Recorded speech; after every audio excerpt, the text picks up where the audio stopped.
Hey, good evening, everyone.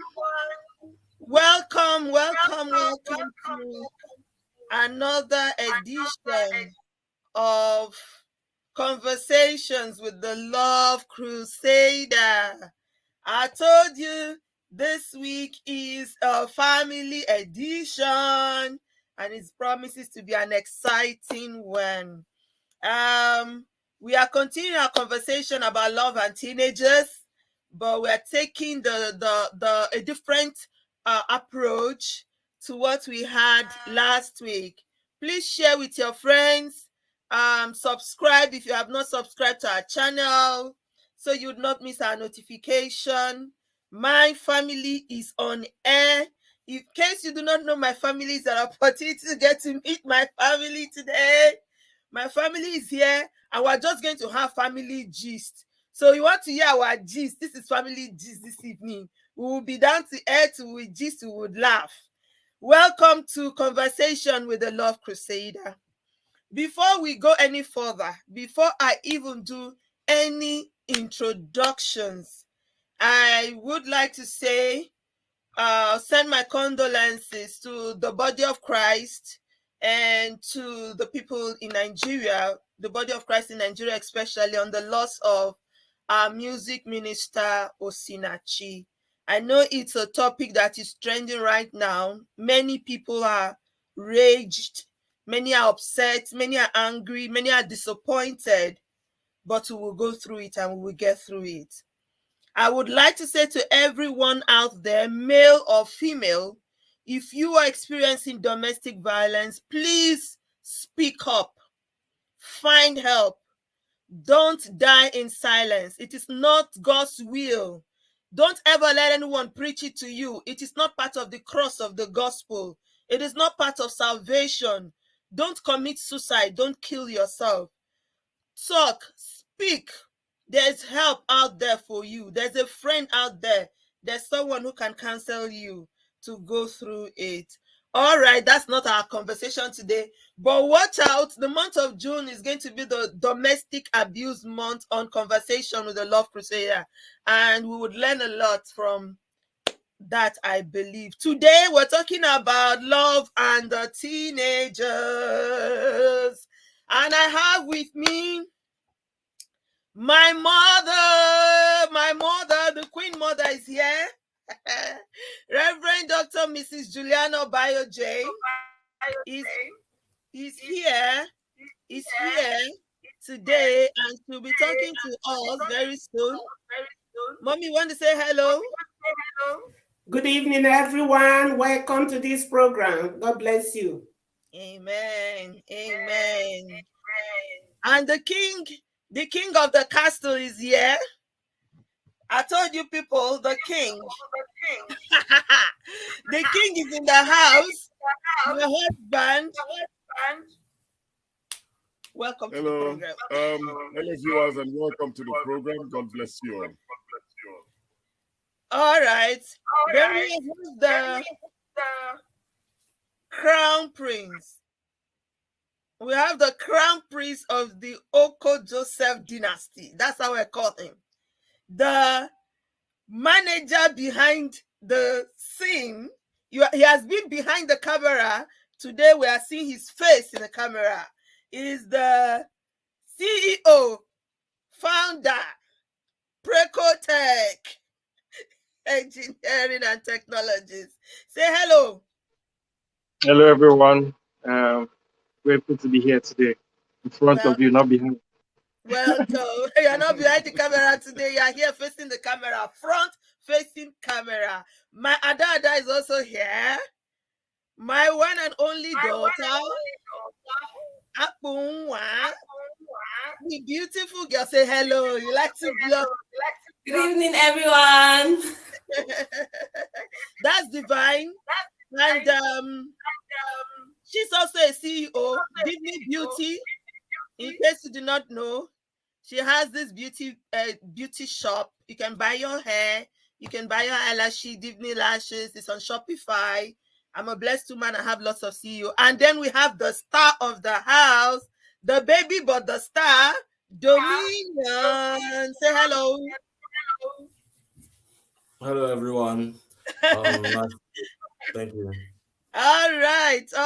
So we want to talk about what it means to be a young person in a family. We want to talk about what it means, what love means to the teenagers.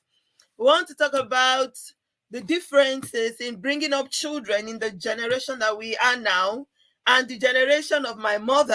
My mommy is going to tell us the differences she's seen because she has raised us and she's watching us raise our children. She can tell us the differences in, what it means to bring up children in this generation and what it used to mean to them as mothers then. And then we'll hear from the young people that are here today what love means to them, what love of a family, how a love of a family can influence, the child that is growing and how they can become adults. And maybe we as parents too will say our side. So it is say your say today. Say your say. Let's go. Who wants to go first? What does love mean to you, honey? Start with you. Okay. Once again, good evening, viewers. Love, like I have always known it, is it's in a feeling of affection, showing an affection one to another, and primarily it's one of the things that that everybody wants, whether male or female. Everybody wants to be loved. It culminates in the way you show concern towards each other. It's just all encompassing, and without love, I just wonder what this world would have been all about. So it's a good topic we're talking about on how to possibly help ourselves understand the best way to showcase love. For me, it's a show of affection, concern, and everything that culminates with it, So, including protection. And as a parent to a young one or to young ones, what does it mean to love them? One of the things we need to start with is the fact that these people learn love by looking at what they see.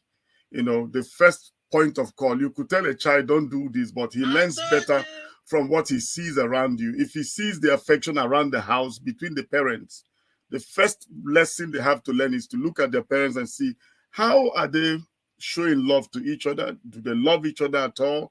Do they respect each other at all? That's where it stems from, and they begin to learn what it means to show that affection, towards each other and show respect.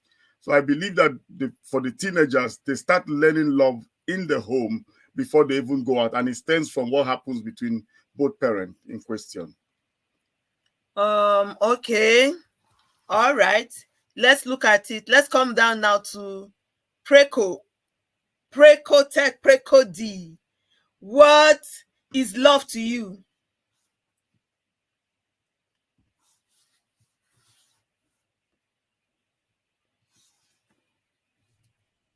All right, thank you. For me, what I understand that love is a passionate affection for someone, or for a set of people. Love is caring, love is being kind, love is being understanding, irrespective of what the situation is.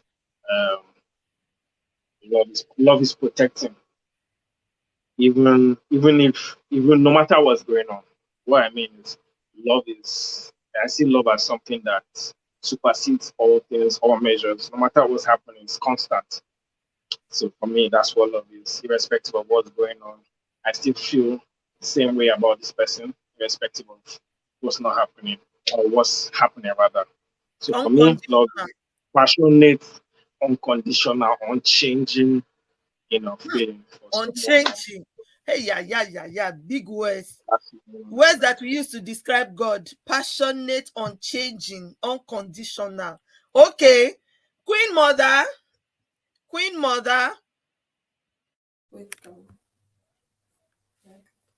Hi. I've been watching this program for some weeks, and people have been talking about love and defining what love is. And a particular person said that love is God and God is love. Before we begin to talk of parents to children or to the teenagers, we start the love by saying God himself is love, because it's God that gave us these children. The Bible said God so loved the world that he gave.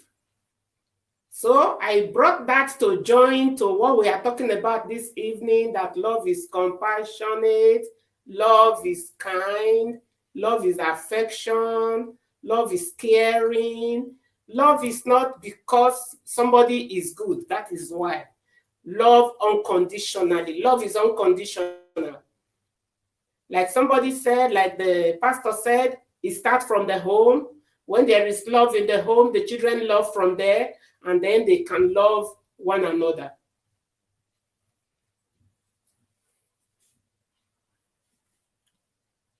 Do I continue? No, we can't hear you. We can't hear you. I know. I muted myself before. Now, I want to ask a question to follow up on that. So we're talking about love from the home. So how do we show love in the home? Do you understand what I mean? We're talking about people learning love now from the home. How do we show this love? And I would like, if it's possible, to tell us from your own experience, coming from your generation, how is this love shown? Yes. Okay. Love from the home. Love to the parents, husband and wife, because we are the first God that our children know. If we say God is love, they should see it from us, whether we are Christians or not. Now, coming to the children from the home, we should love our children equally. Though sometimes it's difficult, there may be a tendency to love one child more than the other because of our performances, because of our brilliance, because of something. But as parents, we should try all we can to hide that love for a particular child and love the children all together. By that, when the children see this, that will enable them to love one another in the family before taking it outside.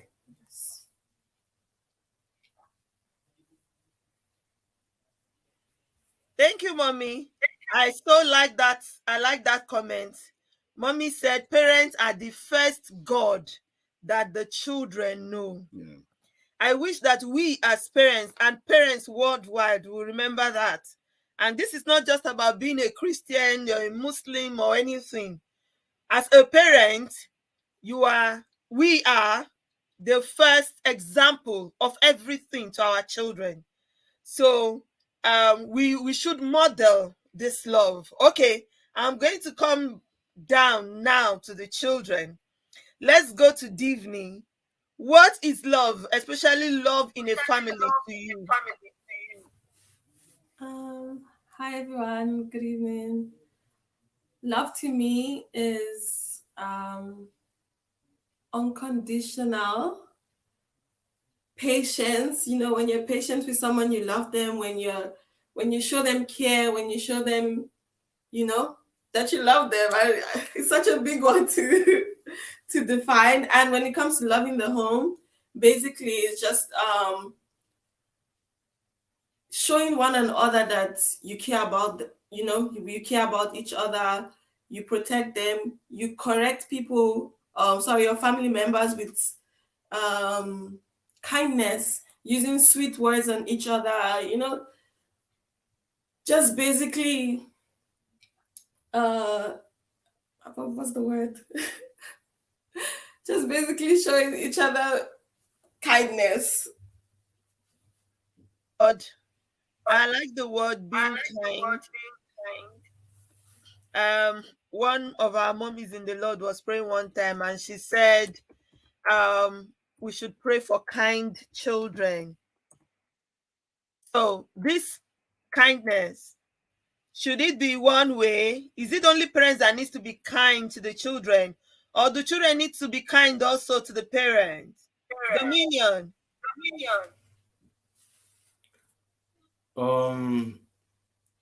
From my very understanding of love, it's a thing that is both ways, and in a family, kindness should also go the same way. Because if you love your parents, you should be kind to them, and if your parents love you, they should be kind to you. So not only should parents be kind to children, children should also reciprocate those, show that same love to their parents. All right, I'm coming back again. My husband, in detail, how do parents show love to this young one? I don't want us to keep using the words unconditional, unchanging. I want specifics. For example, you give birth to a child, maybe you have to send this child to school. Is that love or is that duty? Do you get what I mean? So I'm saying, how do we as parents, how do we show this love and kindness?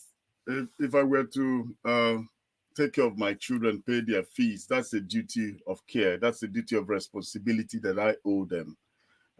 If maybe, I remember one time one of my sons was falling and I dived to save him from hitting his head on the glass. That's being protective, and it stems from a place of love. If you don't love that child, you don't even care what happens to them. If you love someone, you will go extra miles for them. You will make sacrifices for them. Even when it's not convenient, you will do certain things that, it's not even what you would want to do, but just because of the place of love. If you look at the scripture mommy quoted when we started, John chapter 3, verse 16, God gave because he loved. Love is giving. If you say you love someone, the first thing that you need to do is to show it. It's an action word. If you say you love your sons, you love your daughter, what have you done to show that you love them? You understand? Paying fees is normal. Clothing them is normal. You understand? But what is not normal is to make sure that they are not in harm's way and that whatever they require is being given to them per time. So for me, it goes beyond just mere provision, but making sure that their emotional state is well balanced. Like somebody did mention that you need to correct in love. This is what is, very difficult in the life of parents, maybe because of the way some of these parents were also trained, or the way they were brought up. You must use kind words, soothing words, if you want to get the best out of children. Yeah, that's it. Yeah. Okay, kind words, soothing words. Is it all the time?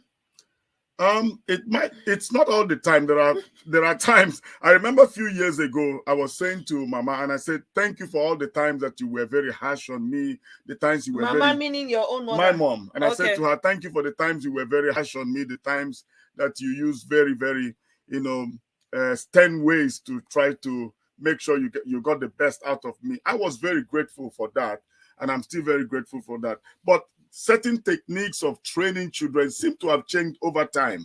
Some things have become obsolete, some things are no longer functional. So if you say you want to use 1976 method for what South Africans call AMA 2000, children that were born in 2000, then you're not going to get the same result. Bam. There are certain things that have changed over time. So I think in the course of this program, we may need to look at those things, that certain technicalities have changed. Bam, bam, bam, bam.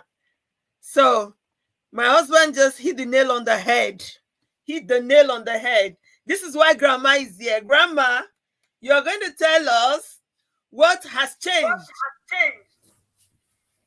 What is the difference between how you were bringing up kids then and now? What do you see as the change? And is this a positive change or a negative change, Mommy? I will say some are positive, some are negative. Whether 1996 or year 2022, there are some certain rules and regulations that should be kept. The word of God says, you withhold the child, the rod, you spoil the child. Now, in this generation, we slow down because we don't really want to beat the child with the rod like those days we can do. But there is still that place of talking to the child. I, as a mother, when I was raising my children, because I had plenty children, I don't quick to beat, but I talk. And you know when I talk, when everybody has slept, because I know in the day the children are hyperactive, their brain is working, they may not listen, they may not hear what I'm saying. I wait. Even if a child commits offense in the day, I will keep quiet. But in the night, when the child must have lied down and the head is cooled down, I will go there and wake that child. I bring the child to the parlor so they don't disturb other children, and I'll begin to talk. Till today, even though my children have grown, they still remember those words that were spoken in the night. That is one of the things. Another area to train a child, which is whether it is 50 years ago, is yesterday, is as parents, you must pray for your children. Very, very important. You must pray for your children. I tell parents, whether yesterday, whether today, never you curse your children. I hope you are hearing me. I don't know whether I'm being understood. Whether it is yesterday, whether it is today, don't curse your children. It doesn't matter whether you are a Christian or not, that you are a parent to that child, you have authority over that child, so what you say stands. Therefore, as parents, we must say good words to our children. We must not curse our children. We must pray for our children. We must correct our children in love. In love. You see, God doesn't make mistake. That is why he have the man and the woman to make us parents. Yes, the nature of man is the man is somehow harsh. And yes, the man should take that stand in the home. In the home where the man do not stand the chance, that stand. Because just to tell the child, this thing you do, let your daddy come, I will tell him. It's something. It's a very, very big weapon. But if the father is the one that does not care what anything goes, anything, the child will do anyhow. It is not easy to raise children. That is why whether you are a Christian, whether you are a Muslim, whether you are a non-believer, you must ask God to help you, because in the first way, it's God that gave you those children. And he that gave you the children knows what you will do that will make the life of those children good. So it was not easy then to raise children. It's not still easy now. But I want to say there are things that are not like it used to be. That is the development. You call it jet age. You gave it different names. But even at that, what the family stands for will help the child. If the family stands firm, if the family stands in the truth, if the family live by example, that child will become a good child. If the family is do it anyhow, they will raise anyhow children. God help all of us parents. Grandma, thank you, ma. Anyhow children. We will not raise anyhow children. No. Our children will be good children. Okay. I want to come back to the young people here. Do we always feel loved?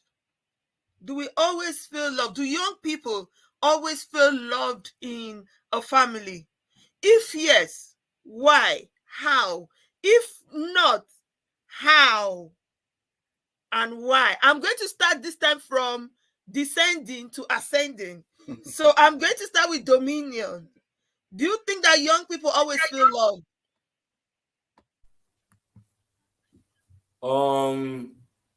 I'm I'm going to say to a certain extent is a bit of yes and no, because from time to time I feel like parents don't understand the type of love that the child might need at a certain time.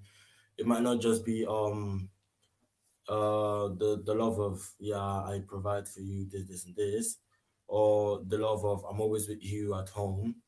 It might be the love of I want you to come to my games. Like for me who plays football, I'm just using myself being practical. I might want you to come to my games, for example. I might want you to sit down with me and do my college work with me. People will say in a relationship, the little things matter. With your child as well, the little things matter. Because if we're talking about love, love is all round. And I personally believe that love is something of sheer will that drives you to devote yourself like fully to someone or to a cause. So that might be maybe why my point of view might look a bit strict, but I feel like sometimes they do show love, obviously, because they're parents, but sometimes it's like we need that extra bit of push. I get you. Yeah. I get you. I get where you're coming from. Yeah, sometimes man. You just need, for them to be at your game. Yeah. I know what you're saying, man. I know, man. I hear you, man. Big up. Big up, man. And that is the truth. Okay, that's Dominion's view. Sometimes parents, it's not like that they don't really love you or they don't want to love you, but they're not loving you the way they're not loving you the way you need to be loved. I understand. Okay, so Divine, tell us, what do you think? Do young ones always feel loved in the family? When you say always, I don't think always is it's a very broad word, because some days, even when you're in a relationship with someone, you don't feel that person's love always, but you know that they love you. But certain situations and certain moments where you just feel like, okay, maybe you did something wrong, and the way you were corrected, you might not feel loved. That's what I'm trying to say. But I think every child growing up in a good home knows that they are loved, and they know in our hearts that your parents care about you and they want the best for you. But sometimes they might not show that love in a good way. And even us as children, we might not be able to fully express that feeling to say, oh, mommy, I love you. Even when you shouted at me all day, I still love you, So, yeah.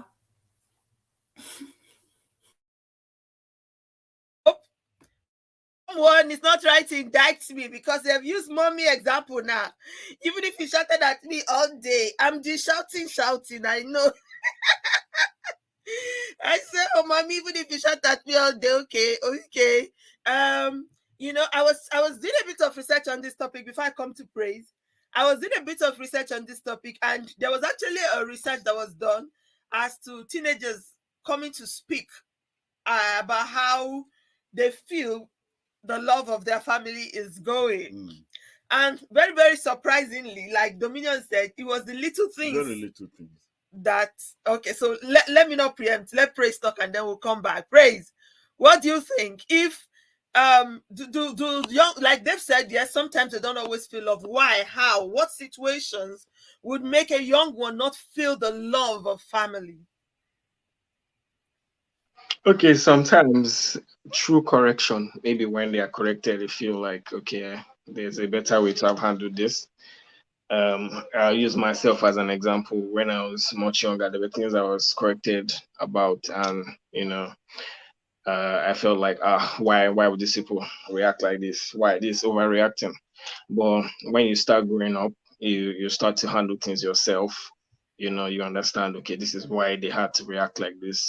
So I think over time it just exposes itself that, all right, this is it wasn't coming from a place of hatred, but a place of love and care. So yeah, for me, my personal experience is that over time you understand that you were loved throughout, even through the times it looked like, oh, this was too much.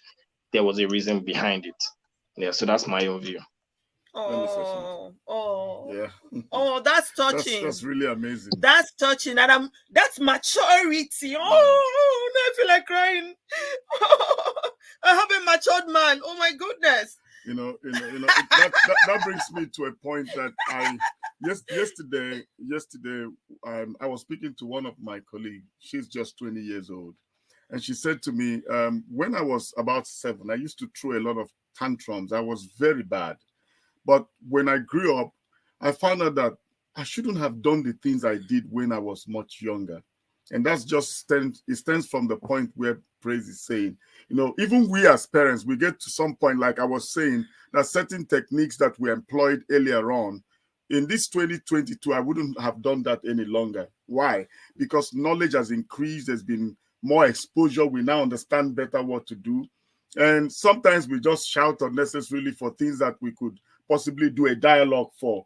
So I believe that with time, people learn. And if you don't learn with time, then you start dying with time. So it's important that we all begin to understand that nobody means, in fact, a young man met in the bus a few days ago, just last night, and said to me, my family is crap. I said, why did you say so? He said, there's too much drama in my family. I don't want to have a family that has drama. I want to have a family that is filled with love, understanding. So it's good that we are talking, because it's for us to understand we've all made mistakes, and how can we make it right? How can we move forward?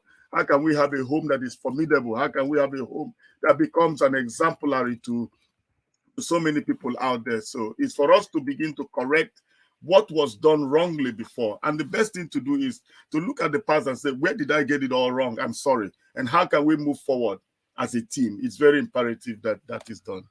Okay, thank you so much. That's just the truth. And I'm happy that we are. I think my kids are grown. I'm kind of feeling mushy somehow now. I see some form of maturity in the talk to say, okay, now we know it's coming from a place of love, but it's not because it's perfect. Yeah. Let's bring that point out there. There's no perfect family anywhere. There's no perfect home anywhere. There's no perfect marriage anywhere. So it's possible that in the course of bringing up these children, trying to correct them, trying to train them, we even as parents may even go overboard and not do things right. But if this foundation is there for us to all understand that it is about love, it's coming from a place of love, and then I think there will be no harm done. In the long run, it will all work out it will all turn out to be good for everyone. Okay, so I want to talk to Grandma about, don't worry, it's going to be a very, very short edition. We'll soon wrap up. This changes, this generation that we're seeing, especially with our young ones, there seems to be a shift in the mindset of people. We hear a lot of things that we didn't used to hear in those days. It's like, number one, the fear of God is gone. We hear different ideologies. And can we blame the home? Is this a problem of the home? Is this a failure of the home, mommy? Let me give one example. The things we call those days. If a child misbehaves, that child will be sent to school. Will be taken to the teacher. Teacher will discipline that child. And so if a child is misbehaving at home, you tell him, I will go and report you to your teacher. That child will sit up.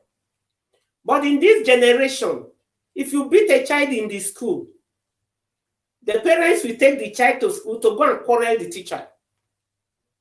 I'm talking of the areas where we mix things up. Everything is not totally from the home, but to some extent, the home, these modern homes are contributing to it, because we don't want our children to be angry. We don't want our children to feel bad. Like we are saying now, we should talk to our children with love, which is very good. But things that need to be done must be done well for the good of these children, so that our society will be good tomorrow.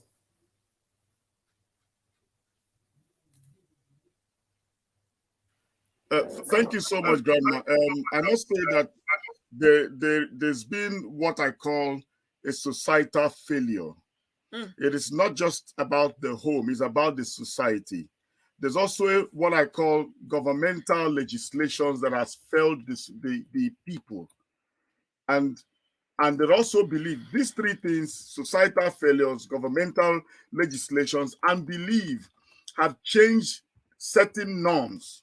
For instance, a child who was well brought up from home, understood the word of God, knew everything, and you come into a society, a new culture, and then you begin to endear yourself to certain beliefs, certain governmental legislations. From what Mommy just said now, those days the teachers could discipline the child and get away with it.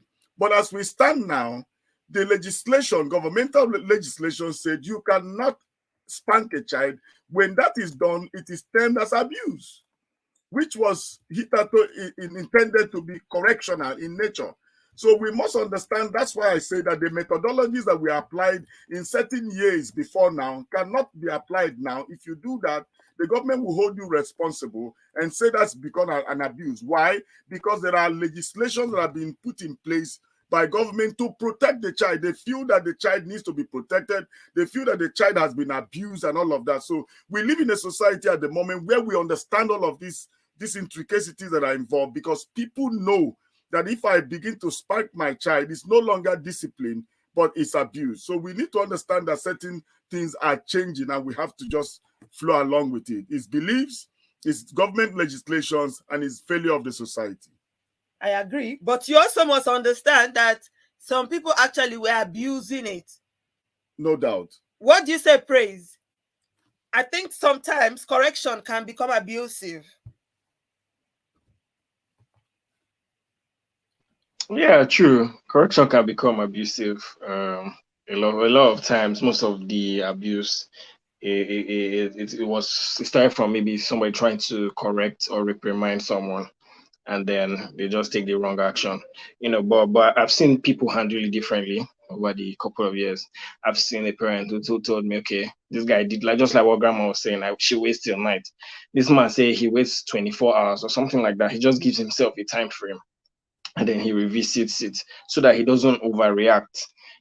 So I feel like even if that is there are ways to always handle all of these things. So yeah, that's why this show is here. We want you to pay attention to those other ways of handling things and not being abusive. Yeah. Yes, I totally agree too. Correction can become not correction. Correction in itself is different from punishment. And sometimes some level of punishment can become abuse. Yeah. And that is why we have some of these legislators now coming to protect children. However, the core discipline, like Mommy has said, the core discipline should not be taken away. As a parent, don't have children and then you don't discipline your children, you don't talk to your children. Thank God you hear my mother say her weapon was talk. Oh my goodness, this woman talked my life out of me. She didn't talk it out of me, she talked it into me. That's why I'm here today. She had time for every single one of her children, and there were 9 of us. So it wasn't like she had only 2. Unfortunately, we have parents that have only 2 today and they don't have time for the 2. So talk to your children, know what is going on with them. And also, for me, I would also encourage proactive action instead of reactive. Don't wait until something happens or something go wrong. Just wake that child up in the night. They will not like it. I didn't like it when my mom was doing it. Now I know better, and I'm also doing it to my children because I now see it as a good tool to talk to these children at night. Or, well, I don't do most in the night, but during the day, take them out and over ice cream, try to get to know what it is in their mind. So I'm going to ask one final question to the children because we will soon wrap up this edition. Talk and flogging, which one works better? Dominion, talk or versus flogging, which one works better?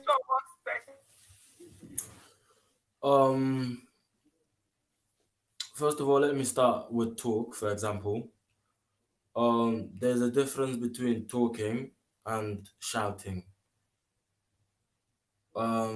Because if you start by, for example, shouting at me, at that point I don't care about what you're telling me. Like, do you get what I mean? Because you're not. I don't take it as you're coming there to, give me a reason why I've done this, this, and this for me to listen to you. At that point in time, I'm just there like, okay, why is he shouting at me? What have I really done that looks this bad? But at the same time, flogging is someone can beat you and beat you and beat you, but if there's no real conviction in your heart, you keep doing it because oh, it's gonna be 12 strokes when I get home, or it's gonna be 18 strokes when I get home, or it's gonna be the belt or the cane or this or that. So eventually, the flogging or the person who is doing the flogging, they will get tired at some point. Do you get what I mean? No one has the strength to continuously do it. You know what I mean? It's just the thing is, for me, practically, it's talking that is best. Because if you sit down with me and you talk to me and you relate with me on that level of, I want to know what's wrong, then I can be open to even tell you more than what's wrong, tell you what is even going on with me. And there will be like an open space where we can have like a conversation. And it won't even have to be like when I do something bad that we'll have to have a talk. I could just come to you normally. But if you're just putting it there like a kind of a military status, it won't be fun. So I would say talking is best. Divine. Talk versus flogging. I actually don't. I think having a conversation is better, flogging someone. I think for me, what I've noticed with flogging, it comes from a place of anger most times. Like, you're not gonna come and say, "Oh, I'm just gonna tap you a little bit." No, you're coming with the pain of what that child did wrong. You want that child to feel what you feel inside. So at the end of the day, to me, it doesn't work. I don't like getting flogged. So I would always do my best to make sure that you don't flog me because I don't like it. But then again, when you're talking with someone and then you bring the offense of 5 months ago, it should have been better that you flog the person instead so that whatever it is, would go. And if we love each other as family, you should also be able to forgive. So when you're talking with someone trying to tell that person what they did wrong and you bring something from 6 months ago, it actually cancels what you're even saying now, because you're not teaching me anymore. You're showing me that when I do something wrong, you won't forgive me.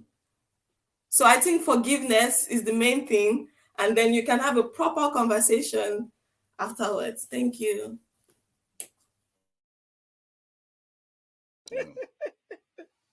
Oh my goodness, these babies are killing me. Even grandma is laughing so much. Okay, Praise. How about flogging and talk? Now, I'm not asking you talk versus flogging. I'm saying, how about flogging and talk? So after flogging, because mommy used to do that when we were much younger.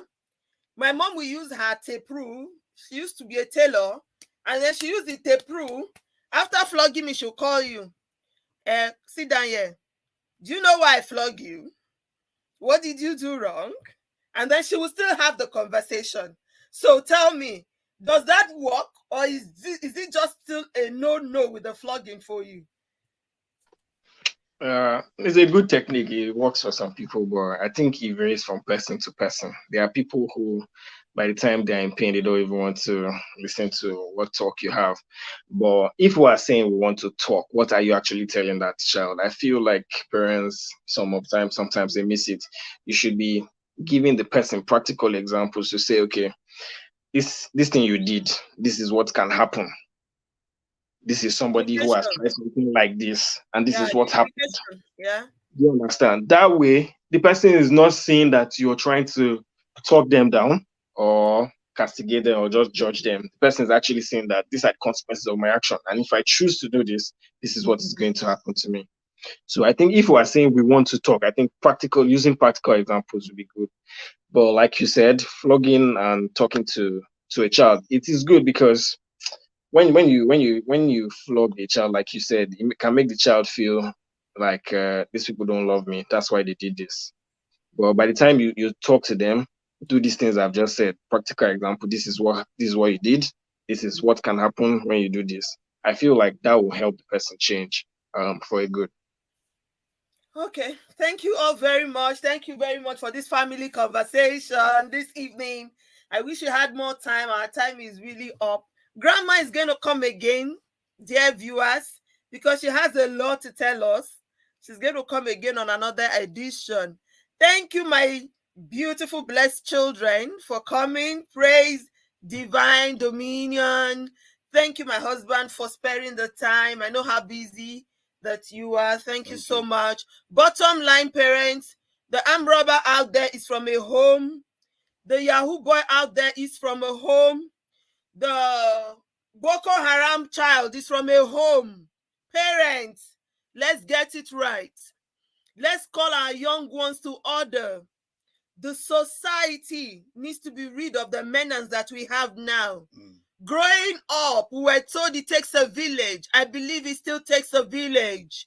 Teachers, parents, imam, pastors, let's all join our hands together to bring the youth together, to teach the youth what they need to do, how to navigate life. A lot of challenges, a lot of, they face a lot of challenges, a lot of pressures as young people. Don't leave them unguided. Don't leave them on their own. Don't leave them to run around free. That is just the bottom line of what we wanted to share with you this evening in our conversation. My mom is here. She trained me and she's watching me train my children. And I trust God that these children will continue to be the light that they are. Thank you all for joining us. Thank you for your comments. And for those who will still join later, please subscribe to our YouTube channel. Follow us on Facebook. Precotech is on LinkedIn. He's also on Instagram. Divning Beauty is also on Instagram. The Dawn, our football star. Follow them. Get to know, what we are doing and who we are. This is us. We are not perfect, but we are working towards perfection and we are living in love. Have a love-filled week, everyone. God bless you. Thank you all. I love you all. Bye. Bye, everyone. Say bye to your people. Bye, everyone. Bye. Bye. Bye.